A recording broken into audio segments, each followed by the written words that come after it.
High views. Muchumarri ఘటనకు సంబంధించి బాలిక ఇంకా దొరకలేదు.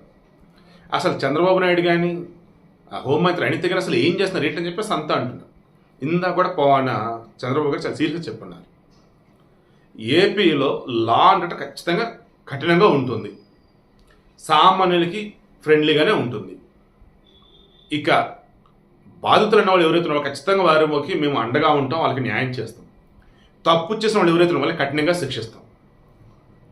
గవర్నమెంట్ ఇప్పుడే వచ్చింది, మాకు టైం పెట్టి కూడా అనట్లేదు. వాళ్ళు ఉన్నంతలో ద బెస్ట్ మేము చేస్తూ ఉన్నాం. ఖచ్చితంగా దోషులు ఎవరైనా సరే వదిలే ప్రసక్తే లేదు అంటున్నారు. ఇక మొన్న విజయనగరంలో పసిబిడ్డ ఉంది, నెలల బిడ్డ. తన మీద తాత వరుసవాడు అత్యాచారానికి పాల్పడ్డాడే, ఆపకి 5 లక్షల రూపాయలు ఫిక్స్డ్ డిపాజిట్ వేసేశారు ప్రభుత్వం సైడ్ నుంచి. ముచ్చుమరి ఘటనలో ఎవరైతే చనిపోయినారో పాప వాసంతి, తనకి నష్టపరిహారంగా 10 లక్షల రూపాయలు వాళ్ళ కుటుంబానికి ఇస్తున్నారు.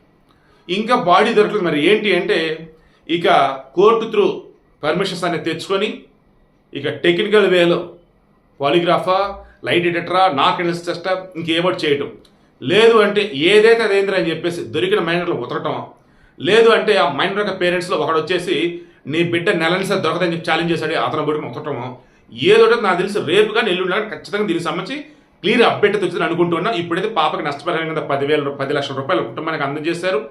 అండ్ స్టేట్లో ఇంకెవరైనా సరే ఏ మాత్రమైనా సరే ఆడవాళ్ళకి సంబంధించి హాని తలపెట్టాలన్నా, లైంగికంగా వాళ్ళని వేధించాలన్నా ఉచ్చబడేలాగా కఠినంగా ఇక్కడి నుంచి ఉండబోతున్న చట్టాలని చెప్పేసి క్లియర్ కట్గా హోంమంత్రి అనిత, ముఖ్యమంత్రి చంద్రబాబు నాయుడు చెప్పడం జరిగింది.